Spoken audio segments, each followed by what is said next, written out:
آج ہم ناول پڑھنے لگے ہیں لمس جنونیت by Alisha Khan, episode number 1، جو کہ بہت ہی زیادہ زبردست ہونے والا ہے۔ روڈ ہیرو ہے، بولڈ رومانٹک ہے، انوسینٹ ہیروئن ہے، ایکٹر ہیرو ہے اور ایکٹریس ہوگی ایک ہیروئن، اور یونیورسٹی بیسڈ ہے، اسموکر ہیرو ہے، فلم سے شوٹنگ سے ریلیٹڈ ہے اور بہت ہی زبردست قسم کی یہ لو اسٹوری ہونے والی ہے۔ سو ہم بغیر ٹائم ویسٹ کیے اس ناول کو سٹارٹ کرتے ہیں۔ So let's get started. لے جاؤ اسے یہاں سے، اور دوبارہ میرے سامنے آنے کی جرات بھی مت کرنا، ورنہ انجام بہت برا ہوگا، وہ اپنی سرخ آنکھیں لیے ڈھالنے سے انداز میں کہنے لگا، جس پر ملازم کانپتے ہوئے جلدی سے کھانے کی ٹرے اٹھائے کمرے سے باہر چلا گیا۔ یہ سب کچھ نیا نہیں تھا، مینشن کے تقریباً تمام ملازموں کو اس کے ایسے رویے کی اب عادت ہو چکی تھی۔ کوئی دن ایسا نہیں گزرا تھا جس میں اس نے غصہ نہ کیا ہو۔ جو کرنا ہے جلدی کرو، مجھے ہر حال میں وہ چاہیے، اگر پوری دنیا بھی چھاننی پڑی تو چھان مارو، لیکن اب کی بار خالی ہاتھ نہ آنا۔ وہ موبائل کان پر لگائے اپنا حکم سنا رہا تھا۔ ایک جھٹکے سے کال ڈسکنیکٹ کر کے موبائل بیٹھ پر اچھالا اور خود صوفے کی پشت پر سر ٹکائے سانس لینے لگا۔ کمرے کا حال بے حال تھا، جیسے کوئی کباڑ خانہ ہو، جبکہ اس کی کامیابی کی نشانیاں، اس کے ایوارڈز زمین پر کانچ کی صورت میں بے حال پڑے تھے۔ وہ روزانہ اپنے ایوارڈز یوں ہی بے دردی سے توڑ دیا کرتا تھا۔ وہ اپنا نام خود ہی مٹی میں ملا چکا تھا، وہی نام جسے بنانے میں اس نے ایک عمر لگائی تھی۔ آخر کہاں جا سکتی ہے وہ؟ کہاں؟ وہ خود کلامی کرتا ہوا سائڈ ٹیبل پر رکھے شراب کے گلاس کو لبوں سے لگا کر پل بھر میں خالی کر گیا تھا، جبکہ آنکھیں اب بھی لال تھی۔ تم جہاں بھی ہو، میں تمہیں ڈھونڈ نکالوں گا اور تمہیں اپنا بنا کے رہوں گا، وہ گمبھیر لہجے میں کہتا ہوا آنکھیں موند گیا، جبکہ بند آنکھوں میں بھی اس کا تصور صاف واضح دکھائی دے رہا تھا۔ ماضی کے مناظر کسی فلم کی طرح اس کی بند آنکھوں کے سامنے گردش کر رہے تھے۔ بس اب بہت ہوا، اب تمہیں میرے پاس واپس آنا ہی ہوگا۔ نہیں چاہیے مجھے کوئی دولت، شہرت، نام اور پہچان، مجھے صرف اور صرف اپنے خوابوں کی تعبیر چاہیے۔ اس کی بند آنکھوں سے آنسو نکل کر رخسار پر بہنے لگے، اور اب وہ کافی بدل گیا تھا۔ اب وہ اپنے دماغ پر دل کو ترجیح دیتا تھا، جبکہ پہلے وہ ایسا بالکل بھی نہیں تھا۔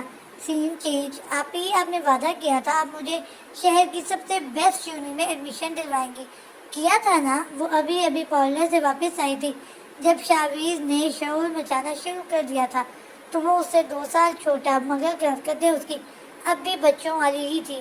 شیزی پلیز آپ ہی کو سانس تو لینے دو، پھر کرتے ہیں اس ٹاپک پر بات۔ اس نے اپنا اسکارف اتار کر بیڈ پر رکھا اور خود چارپائی پر بیٹھی اپنی پھولتی ہوئی سانسیں بحال کرنے لگی، جبکہ شاویز بھی اس کے برابر آ بیٹھا۔ دودھیا رنگت، درمیانہ قد، کمر تک آتے لمبے بال، انتہا کی خوبصورت سی آنکھیں، نازک سے ہونٹ، اس کے حسن میں شاید ہی کوئی کمی ہوگی، مگر آپ نے مجھ سے وعدہ کیا تھا۔ وہ پھر سے ضد کرنے لگا، جس پر تعبیر نے سنجیدگی سے اس کی طرف دیکھا، جو اب معصوم سی شکل بنائے اسے تک رہا تھا۔ شیزی کبھی آپ ہی سے پانی کا بھی پوچھ لیا کرو، پورے 2 روڈ کراس کر کے پیدل آئی ہوں یہاں، حالت ہی خراب ہو گئی اب تو میری، تعبیر نے آنکھیں مسلتے ہوئے کہا، جس پر شاویز شرمندہ سا ہوا اور الٹے پاؤں بھاگ کر کچن کی طرف گیا اور ایک گلاس پانی بھر کر لائے۔ کس نے کہا تھا آپ سے کہ کنجوسی دکھائیں رکشے میں آ جاتی نا؟ کیوں خود کو ہلکان کیا؟ پارلر کوئی اتنی نزدیک تو نہیں جو آپ روز پیدل آتی جاتی ہیں؟ وہ پانی کا گلاس تھام کر پینے لگی تب مگر شاویز کی بات پر اس کا ہاتھ رکا۔ شیزی تمہیں پتہ ہے بابا کی میڈیسن لینے کے لیے مجھے ان دونوں اسٹاپ کے بیچ رکنا پڑتا ہے، اس لیے پیدل آنا پڑتا ہے۔ تعبیر نے اپنی بات مکمل کر کے پانی کا ایک اور گھونٹ بھرا اور اپنے پرس میں سے میڈیسن نکال کر اس کی طرف بڑھائی۔ یہ لو بابا جان کو دے دو۔ اور تم نے کچھ کھایا؟ میں سالن بنا کر گئی تھی نا، مصروف انداز میں کہتی ہوئی بیڈ کی طرف بڑھی، جبکہ شاویز خاموشی اختیار کر کے وہاں سے چلا گیا۔ 1 2 3 4 5 اور یہ 10، پورے 10,000۔ اس میں مزید بچی ہوئی رقم ملانی ہوگی۔ اب اس میں شاویز کی یونی کی فیس، بابا کی میڈیسن اور گھر کا سامان آ جائے گا۔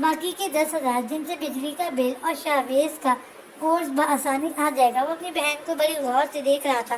وہ بھی صرف 22 سال کی تھی، مگر اتنی سی عمر میں ایک لڑکی ہو کر اس نے پورے گھر کے اخراجات اٹھائے ہوئے تھے۔ ماں کے جانے کے بعد جب باپ کا ایکسیڈنٹ ہوا تھا اور وہ اپاہج ہو گیا تھا، تب سے اب تک تعبیر نے گھر کی، بابا کی اور اپنے بھائی کی تمام ذمہ داریاں خود سنبھال لی تھی۔ آپی، آپ نے کچھ کھایا یا پھر اب تک بھوکی ہیں؟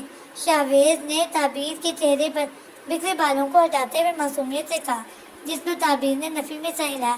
آپی، چلیں پہلے کھانا کھانے، رات بہت ہو گئی ہے۔ شاویز کے کہنے پر اس نے اسباب میں سر ہلایا اور پیسے واپس پرس میں رکھ کر خود کچن میں چلی گئی۔ یہی تھی اس کی زندگی، صبح اسکول میں پڑھانا، شام میں پارلر جانا اور رات میں بیٹھ کر سلائی کرنا۔ گھر کی ذمہ داریوں کو دیکھ کر اس نے گریجویشن کمپلیٹ کر کے جاب شروع کر دی تھی اور ایک ساتھ تین کام کرتی تھی۔ اپنی پڑھائی اس نے اسکالرشپ کے ذریعے مکمل کی تھی۔ شیزی، کھانا لگ گیا ہے، آ جاؤ تم بھی کھا لو۔ تعبیر کی آواز پر شاویز اٹھ کر باہر چلا گیا جہاں بابا جان بھی بیٹھے تھے۔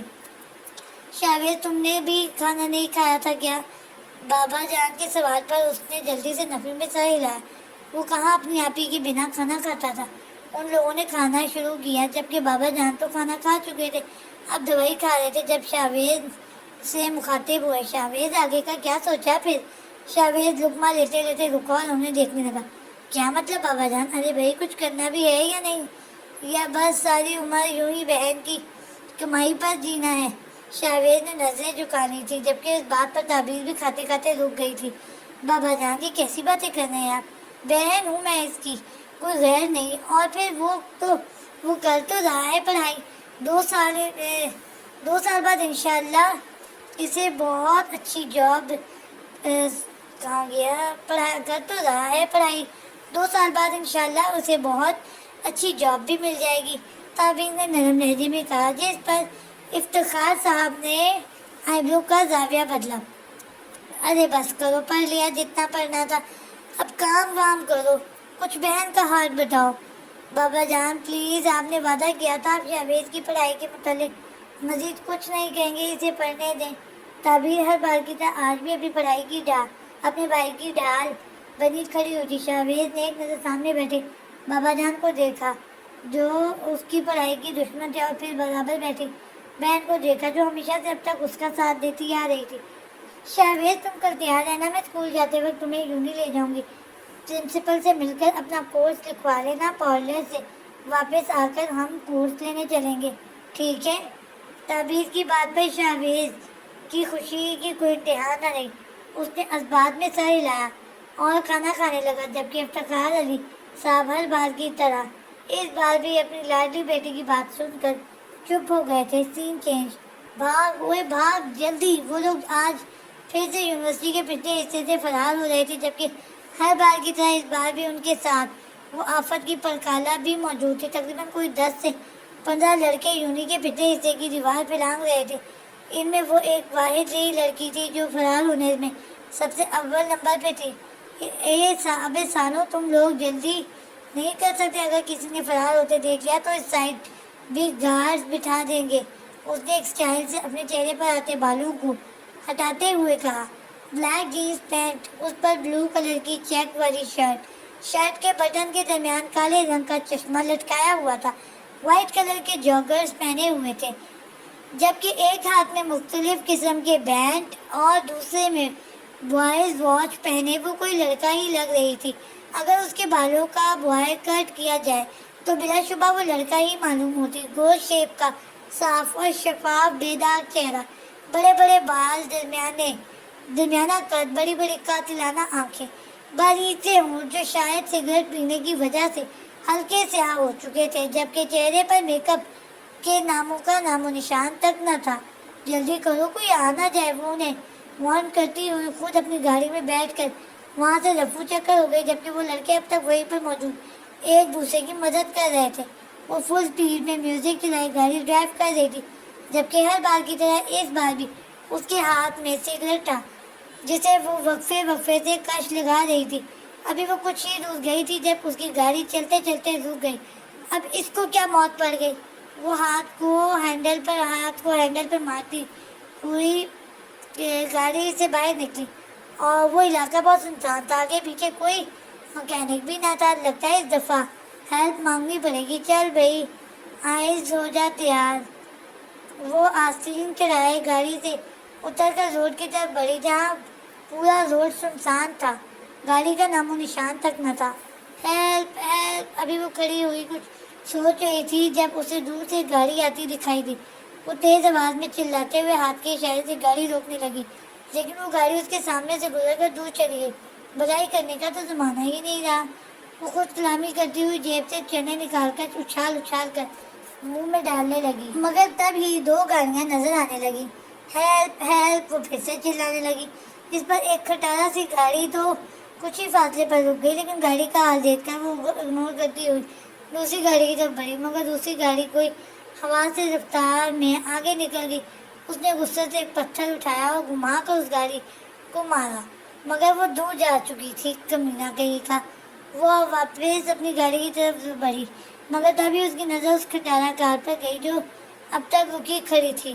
وہ سوالیہ نظروں سے اس گاڑی کو دیکھنے لگی. لال رنگ کی یہ گاڑی جس کی حالت بہت خستہ معلوم ہوتی تھی مگر اب تک گاڑی سے کوئی باہر نہیں آیا تھا. جس کو اگنور کیا وہی سالہ رک گیا. کیا کروں, کیا ہیلپ مانگوں اس سے. وہ سوچوں میں گم وہیں پر کھڑی ہوئی گاڑی کو دیکھ رہی تھی. سین چینج. وہ اس وقت نشے کی حالت میں تھا جب اس کا فون رنگ ہونے لگا. بمشکل بستر سے اٹھ کر وہ لڑکھڑاتے قدموں کے ساتھ چلتا ہوا ڈریسنگ ٹیبل کے پاس کھڑا ہوا. ڈریسنگ پر رکھا ہوا موبائل جس میں مینیجر کا نمبر چمک رہا تھا اس نے کال پک کر کے کان پر لگایا. ہیلو سر, آپ سے ایک ضروری بات کرنی تھی. اگر کل آپ بالکل فری ہیں تو ہم آپ سے ملنا چاہتے ہیں. دوسری جانب سے آتی آواز کو بیزاری سے سنتا ہوا وہ واپس بیڈ پر جا گرا. کیسی ضروری بات. اپنی سوجی ہوئی آنکھوں کو انگلیوں سے بے دردی سے رگڑتے ہوئے اس نے بمشکل یہ الفاظ کہے. وہ سر ایک نیا پروجیکٹ ہے, ایک نئی پروڈکشن کے بارے میں آپ سے کچھ ضروری باتیں کرنی تھی. Okay tomorrow okay tomorrow at my farm house. ٹھیک شام 7 بجے. Okay done sir. اپنی بات مکمل کرتا ہوا وہ سامنے سے آتا جواب سن کر کال ڈسکنیکٹ کر گیا. آنکھیں لال ہو چکی تھیں کیونکہ آج شام کی پارٹی میں اس نے کچھ زیادہ ہی پی لی تھی جس سے اسے اب بہت تھکن محسوس ہو رہی تھی. گڈ نائٹ ایڈی سویٹ ڈریمز. کچھ خود کلامی کرتا ہوا وہ نیند کی وادیوں میں چلا گیا. اس بات سے انجان کہ کوئی اس کے کمرے میں نہ صرف داخل ہوا تھا بلکہ اس کے مقابل اپنی باہیں پھیلائے اسے تک رہا تھا. سین چینج. دوپہر کا وقت تھا جب وہ یونیورسٹی میں موجود تھا. پرنسپل سے بات کر کے وہ پورے یونٹ کا جائزہ لے رہا تھا. آج وہ بے حد خوش تھا. نہ جانے کس طرح سے اس کی بہن نے 3-4 سال سے پیسے جوڑ کر اسے آج سب سے اچھی یونیورسٹی میں ایڈمیشن دلوایا تھا. پڑھائی ہمیشہ سے ہی اس کا ڈریم رہی تھی. یونی اتنا زیادہ حسین ہوتا ہے میں نے کبھی لائف میں بھی نہیں سوچا تھا. وہ کندھے پر بیگ ٹانگے کینٹین کی طرف بڑھ رہا تھا جب اس کی نظر آڈیٹوریم کی طرف گئی. وہاں بہت سے اسٹوڈنٹ کھڑے ہوئے تھے جیسے کچھ ہوا ہو جبکہ وہاں سے اٹھتا ہوا دعاؤں سے مزید تجسد میں ڈال رہا تھا. وہ بھاگتا ہوا اس طرف بڑھا. سب لڑکوں کے بیچ سے جگہ بناتا ہوا وہ منظر عام پر پہنچا جسے وہ آگ سمجھ رہا تھا. وہاں ایک ساتھ بہت سارے لڑکے گول دائرہ بنائے بیٹھے سگریٹ پی رہے تھے. یہ سب وہ عجیب کیفیت میں مبتلا ہو گیا. آخر کیا تھا یہ سب. وہ لڑکے کیا کر رہے تھے. یہ سب کیا ہو رہا ہے. سبھی لڑکے شور مچا رہے تھے جب شاویز نے ایک لڑکے سے پوچھا سگریٹ ختم کرنے کا کمپٹیشن. وہ لڑکا اسے بتاتا ہوا واپس باقیوں کے ساتھ شور مچانے میں مگن ہو گیا جبکہ شاویز کا اب دم گھٹ سا رہا تھا. وہ وہاں سے بڑی مشکل سے نکلتا ہوا باہر کو آیا جہاں ٹھنڈی ہوا چل رہی تھی. صحیح کہا تھا آپ ہی نے. یونی کی لائف بہت مشکل ہوتی ہے.